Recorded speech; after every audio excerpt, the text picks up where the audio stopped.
MK yang membuat kerusakan ini. Dari mana kesimpulan ini muncul di dalam putusan itu?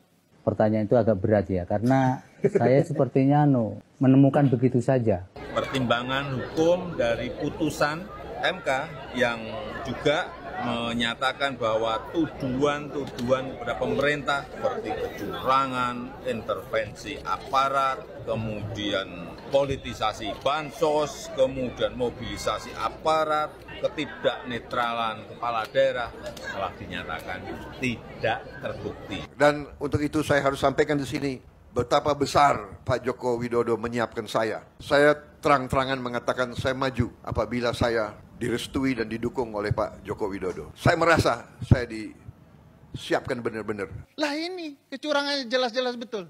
Jadi pertanyaan besarnya, bukti kecurangan apalagi yang engkau dustakan? Bukti kecurangan apalagi yang engkau dustakan? Mungkin karena itu saya kalah 2 kali sama beliau itu. Mungkin karena itu saya kalah 2 kali sama beliau itu. Bagaimana kita bisa berharap kepada MK? Ini contoh munafiknya kita bernegara. Setelah Paman Usman dihukum tapi tidak diberhentikan, terjadilah komposisi hakim 8 orang memimpin majelis itu. Ini kalau mereka taat dengan konsep putusan 90, ada 4 orang yang menolak, maka setengah jumlah hakim sudah menolak. Konsekuensinya akan ada 4 hakim yang lain. Ada orang yang melanggar, yaitu ketua MK, dia tidak diberhentikan. Siapa biang perkaranya? MK. Kenapa nggak dipecat saja orang punya masalah? Putusan 90 itu ada 2 hakim yang ada yang menolak, ada yang NO tidak dapat diterima karena tidak ada legal standing. Ada juga yang bukan kewenangan. Pemohon tidak sungguh-sungguh. Ada varian-varian begitu. Kemudian yang 5 ini Mas, itu masuk kategori mengabulkan. Nah, pintu masuknya di situ dulu. Putusan 90 itu khusus untuk anak presiden. Itu yang saya yakini. Sebab tidak ada satupun orang yang bisa menggunakan putusan 90 itu kecuali anak presiden. Ini dirancang sedemikian rupa, di tengah aturan main sedang berjalan, lalu hanya khusus anak presiden yang menggunakan aturan ini. Mana anak muda lain yang dapat kesempatan?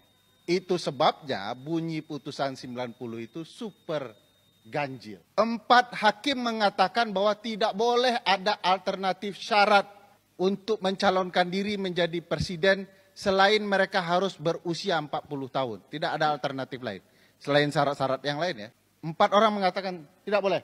3 orang mengatakan boleh seluruh pejabat elected official, pejabat yang dipilih boleh. Baik itu gubernur, bupati, wali kota, DPR, DPRD ya.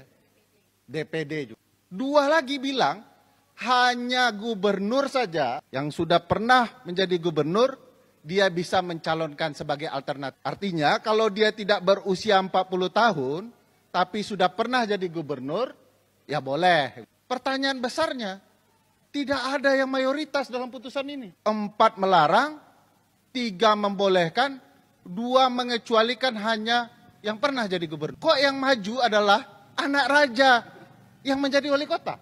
Dari mana kesimpulan ini muncul di dalam putusan itu? Lebih hebat lagi, yang meminta perkara ini hanya meminta orang yang pernah. Pernah artinya sudah pernah, sudah selesai. Anak raja kebetulan tidak selesai.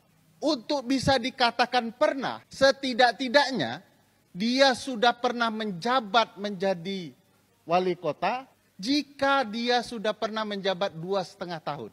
Itu putusan MK yang lain. Untuk dinilai 1 kali jabatan. Dia baru 2 tahun. Bagaimana mengantisipasi ini? Hakim konstitusi menambahkan, pernah, strip, sedang. Jadi boleh pernah yang sudah selesai atau yang sedang menjabat. Hakim konstitusinya yang buat. Karpet merah lagi untuk anak raja. Lalu ada orang yang mengatakan tidak ada kecurangan. Lah ini kecurangannya jelas-jelas betul. Siapa yang memutusnya? Kebetulan. Entah dirancang. Bang Masinton yang tahu. Ketua hakimnya adalah pamannya sendiri. Jadi pertanyaan besarnya, bukti kecurangan apalagi yang engkau dustakan? Lebih hebat lagi dalam kasus ini, yang mengajukan perkara butuh memperbaiki permohonan karena pernah dicabut. Perlu mendaftarkan kembali. Kapan dia mendaftarkan? Khusus karena ini menguntungkan anak raja Bang Masinton, didaftarkan hari libur Bang. Demi raja. Kurang curang apa lagi itu? Seluruh orang di Indonesia ini tidak boleh mendaftarkan perkara di MK di hari libur. Kecuali ya pendaftaran perselisihan hasil karena terhitung ya pilkada. Ini tidak ada yang boleh. Kalau teman-teman datang mendaftarkan perkara di MK hari Sabtu dan Minggu, yakinlah diusir pulang. Kalau membandel juga diusir security. Kecuali anak raja. Siapa yang mengawal perkara itu tetap bisa didaftar hari Sabtu? Ketua MK. Lalu ada orang mengatakan tidak ada kecurangan. Kurang curang apa lagi ini? Jadi kecurangan itu sudah ada di hadapan mata. Cuman kita sedang menyaksikan. Jangan-jangan masih ada kebenaran di diri mereka. Enggak, kacaunya sudah sedari awal. Pengamat politik dari Universitas Mula Warman atau Unmul Samarinda, Budiman, memandang bahwa proses putusan Mahkamah Konstitusi atau MK dalam kasus sengketa pemilihan umum yang sedang berlangsung cenderung berorientasi jumlah suara secara kuantitatif.